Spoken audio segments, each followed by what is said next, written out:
আপনি যখন আপনার মোবাইলে রিসেট অথবা ফরম্যাট করেন তখন অ্যাপস, মেসেজ, কল লগ এবং আপনার ফোনে যাবতীয় সব ফাইল আপনি চাইলে ব্যাকআপ করে রাখতে পারেন।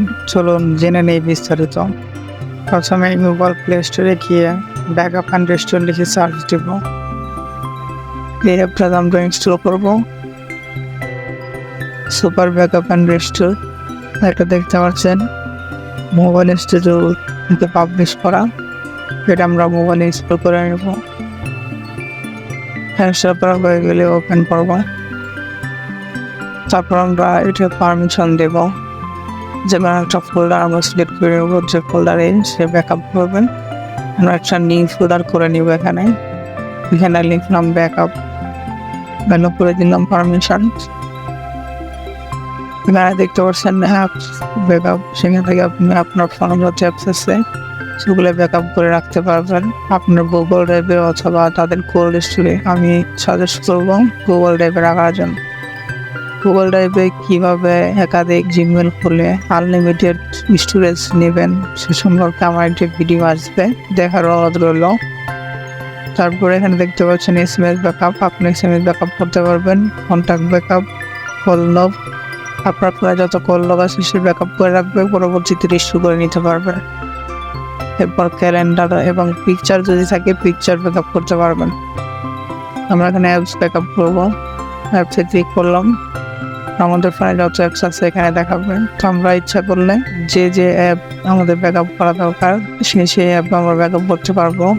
তো এখান থেকে আমি কয়েকটা বেছে নিচ্ছি দেখানোর জন্য। তারপরে আমি যদি এখানে ক্লিক করি তাহলে একসাথে অল ব্যাকআপ সলভ সিলেক্ট হয়ে যাবে। ব্যাকআপ সাকসেসফুল হয়ে যাবে। এরকমভাবে আপনার যে কোনো ফাইল ব্যাকআপ করার পরে আপনি চলে যাবেন আপনার ফোন মেমোরিতে এবং সেখানে গিয়ে ওই ফাইলটা গুগল ড্রাইভে আপলোড করে রাখবেন এবং আপনার যখন ইচ্ছা সেই ফাইলগুলো ডাউনলোড করে সুপার ব্যাকআপ অ্যাপের মাধ্যমে রিসেট করে নেবেন। এমনিভাবে আপনি আপনার এসএমএস, কল লগ সব ব্যাকআপ করতে পারেন।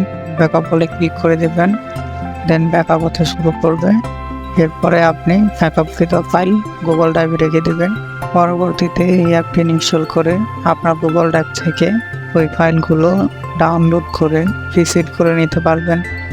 যদি বড় কোনো ফাইল আপলোড করতে হয় তাহলে গুগল ড্রাইভে আপলোড করতে পারেন, অথবা আপনি চাইলে কয়েকটি ফাইল কম্প্রেস বানিয়ে তারপর আপলোড করতে পারেন গুগল ড্রাইভে। পিকচার এবং ফটো ব্যাকআপের জন্য আমি সাজেস্ট করব গুগল ফটোস ব্যাকআপ ব্যবহার করতে। তো এই ছিল ভিডিও। এভাবে আপনি আপনার মোবাইলের যাবতীয় ফাইল ব্যাকআপ রাখতে পারেন, কোনো সময় হারাবে না। আর কীভাবে গুগল ড্রাইভের আনলিমিটেড স্পেস নেবেন সে ভিডিওটা দেখে আসার আমন্ত্রণ রইল। ধন্যবাদ। আসসালামু আলাইকুম।